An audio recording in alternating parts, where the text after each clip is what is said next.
ഈ ആധുനിക ലോകത്ത് അണുകുടുംബങ്ങൾ പെരുകിയതോടെ ഇന്നത്തെ തലമുറയുടെ ശോചനീയമായ ഒരവസ്ഥയെക്കുറിച്ചാണ് ഞാൻ പറയുന്നത്. ഞങ്ങളൊരു ഫാമിലി ഫംഗ്ഷനിൽ വെച്ച് ഭക്ഷണമൊക്കെ എല്ലാവരും കഴിച്ചു കഴിഞ്ഞ് അവനവൻ്റെ പ്ലേറ്റുകളൊക്കെ കഴുകി വെക്കുകയാണ്. അപ്പോൾ ഒരു ടീനേജ് പയ്യൻ 10-15 വയസ്സ് പ്രായമുള്ളൊരു പയ്യൻ മാത്രം പ്ലേറ്റ് അവിടെ കൊണ്ടുവച്ചിട്ട് പോയി. അപ്പോൾ ഞാൻ അവനെ ഒന്ന് വിളിച്ചിട്ട് പാത്രം കഴിച്ചിട്ട് പോടാന്ന് പറഞ്ഞു. അപ്പോൾ അവൻ്റെ നോട്ടമെന്ന് പറഞ്ഞാൽ അങ്ങനെ ഒരു സംഭവം അവൻ്റെ ജീവിതത്തിൽ കേട്ടിട്ടില്ലാത്തത് പോലെയായിരുന്നു. സത്യത്തിൽ അവൻ്റെ ആ നോട്ടമാണ് ഈ റീല് ചെയ്യാനുള്ള കാരണം. ഡാഡി കഴുകി വെക്കുമെന്ന് പറഞ്ഞു. അതായത് രാവിലെ അവൻ്റെ ബെഡ് മമ്മി മടക്കി കൊടുക്കും, അവൻ്റെ ഡ്രസ്സ് മമ്മി അലക്കി കൊടുക്കും, മമ്മി അയൺ ചെയ്ത് കൊടുക്കും, ഭക്ഷണം ഡാഡി ഉണ്ടാക്കും, പാത്രം ഡാഡി കഴുകും. നമുക്ക് തോന്നും നമ്മുടെ കുട്ടികളെ നമ്മളിങ്ങനെ ലാളിച്ചും ഭക്ഷണമൊക്കെ വായിൽ തിരികെ കൊടുത്ത് സ്നേഹത്തോടെ വളർത്തുവാണെന്ന്. അല്ല, നമ്മൾ കുട്ടികളെ നശിപ്പിക്കുകയാണ്.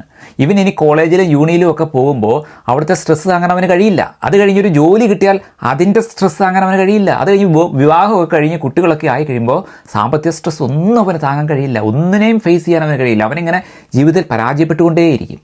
അന്ന് അവർ പേരൻസായ നമ്മളെ ചിലപ്പോൾ കുറ്റപ്പെടുത്തും. അങ്ങനെ ചുക്കിനും ചുണ്ടാമ്പിനും കൊള്ളാത്ത മനുഷ്യരെയാണോ അവരിൽ നമ്മൾ രൂപപ്പെടുത്തി എടുക്കേണ്ടത് എന്ന് ചിന്തിക്കുക. പ്രയാസങ്ങളും ബുദ്ധിമുട്ടുകളും വിഷമങ്ങളും അറിയിച്ച് തന്നെ മക്കളെ വളർത്തണം. അല്ലെങ്കിൽ ഒരു ബുദ്ധിമുട്ട് വന്നാൽ അവർക്ക് പിടിച്ചു നിൽക്കാൻ കഴിയില്ല. ആൺ പെൺ വ്യത്യാസമില്ലാണ്ട് മക്കളെ എല്ലാം ചെയ്യാൻ പഠിപ്പിക്കണം. മക്കൾക്ക് വേണ്ടി പണം സമ്പാദിച്ച് വെക്കുന്നതിനേക്കാൾ അവരെ കർമ്മശേഷിയുള്ള മക്കളാക്കി വേണം വളർത്താൻ. തുറക്കട്ടെ മനസ്സുകൾ.